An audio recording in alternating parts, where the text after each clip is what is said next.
This village hit gold without even mining a single thing. But how is that possible?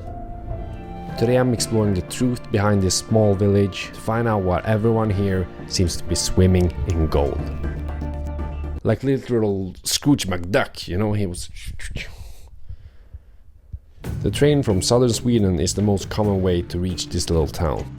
Built in 1882, it opened the doors for the world to discover this place. Before that, it was just a small fishing and farming village with only a few hundred inhabitants. And I'm on my way there with my family, and my grandpa brought a lot of food with him. It looked a little bit funny, I've gotta say, but... Before the 1600s, this whole region actually belonged to Norway. It was even visited by the Viking king Olof Haraldsson in 1030. But after the War of 1645, Norway lost this land to Sweden. Thank God, man. And the village Åre became Swedish while keeping its old mountain traditions. Finally, we arrived at this small but famous village. And I just gotta say, my grandpa invited and paid for me to go on this trip because, well, couldn't really afford it on my own. With that said, we got to our very fancy hotel surrounded by the mountains. I almost couldn't believe my eyes. In 1895, the Åre Tourist Association was founded and hotels started popping up. Back then it was all about hiking and summer getaways. Perfect for the 28 scorching hot weather we experienced right now. I mean, no, not really. And before you start writing, 28 degrees is not hot, blah, blah, blah. Have you ever experienced 28 in Sweden with the sun? It feels like it's 40 or something. Because of the weather, me and Marley went down to the lake to take a refreshing swim. The views were amazing and we were ready for the next day.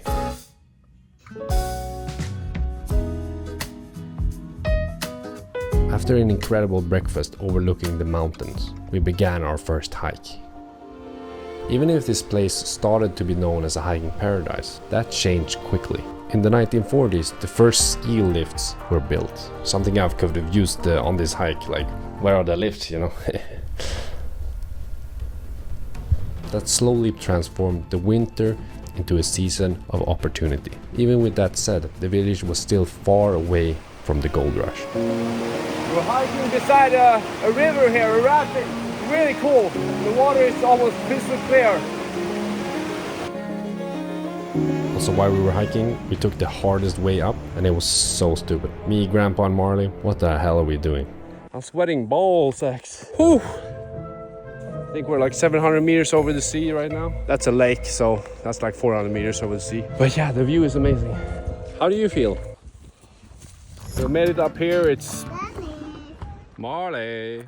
And right there was, we bathed yesterday. It was amazing. Amazing! What? No.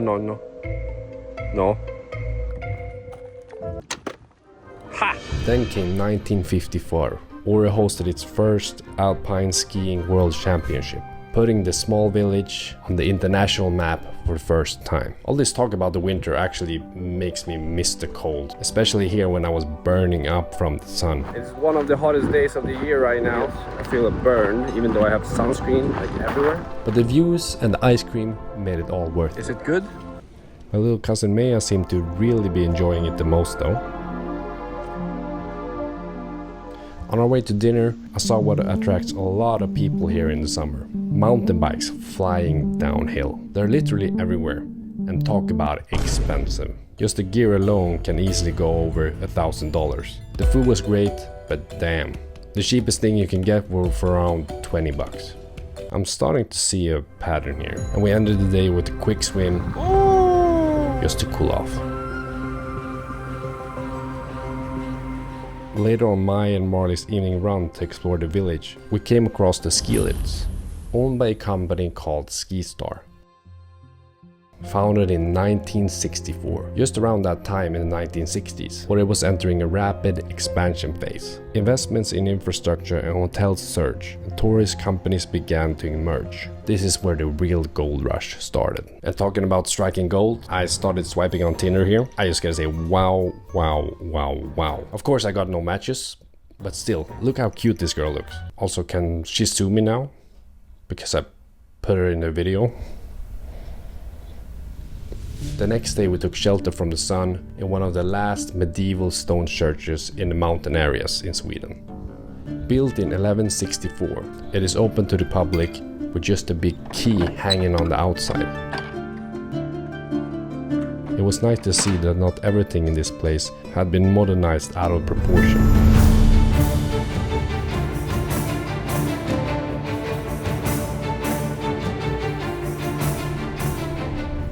In the book within the church, I found an interesting text. From Paul Hayward from North Otago, he wrote, "After 10 days in Norway seeing small rural churches made out of wood, real surprised to find a much older one made of stone. It was probably the reason it had survived. Lovely old building. And I'm an atheist. Long may it survive another 800 years. Thank you, Ore. Thank you." A new day, a new bedding place. Well, we're having a nice time at least. Glass, glass. Glass, glass.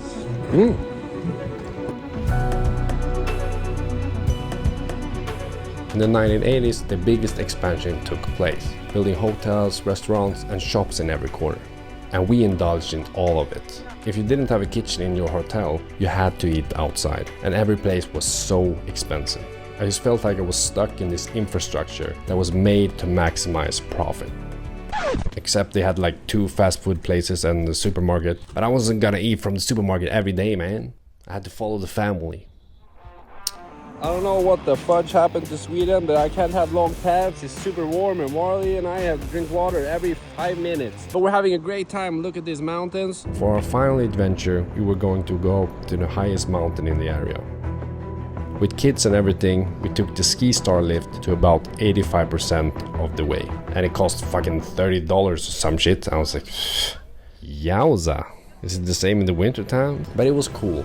We saw some reindeers on the way, and the landscape changed more and more. 19 degrees. It's colder up here. It says 19 on this. It was super hot down there, but right now we're 2,000 meters over in elevation. We gotta do a snowball. Maybe it's a glacier. I don't know what's the difference. Ha! Oh, hell no! Ah! From 1990, Åre became one of the biggest skiing resorts in the north. And you can really understand that when you get up and see the view. Who wouldn't want to ski here? It was a challenging hike, but with just 15% left, we made it no problem. And there we were, 1,400 meters over sea level, just admiring the view. At the top is also called Åreskutten. Åreskutten. Funny enough, they even built a tiny cabin on top, selling Swedish fika, sandwiches and drinks. It's officially the highest cafe in all of Sweden. And when you look at it, you can't help but think Åre had truly struck gold. But instead of digging it and mining it, it was built. From the environment to the railway, the hotels, the restaurants, the shops, the lifts, everything was built like a proper gold mine.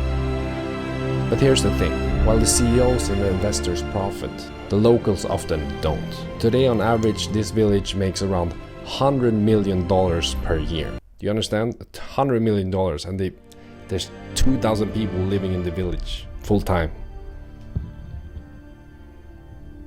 You understand? So this village makes over $100 million per year. While the seasonal workers and locals earn around $15 an hour, and the big boys, they are the ones taking in the big cash. All the leftover cash that the workers are not getting, you know?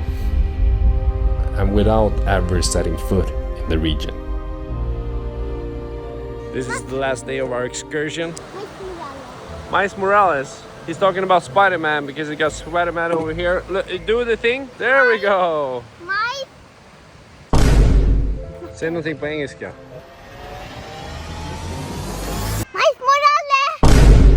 Even with all this talk about money, this place is magical. And I really felt it on our 6-day adventure. So going here to hike and maybe camp is much more doable and affordable. With that said, if you're going to live in a hotel here, be ready to spend some money. So the next time you see this tiny mountain village, remember, Åre didn't strike gold with a pickaxe. It struck gold with imagination, investment, tourism, Herregud vad högt. Åh, gud. whole lot of mountains. That's the story of Åre, the village that found gold without ever mining a single thing.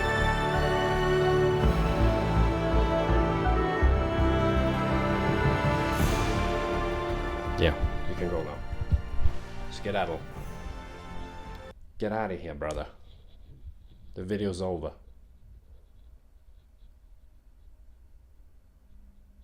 I want to find real gold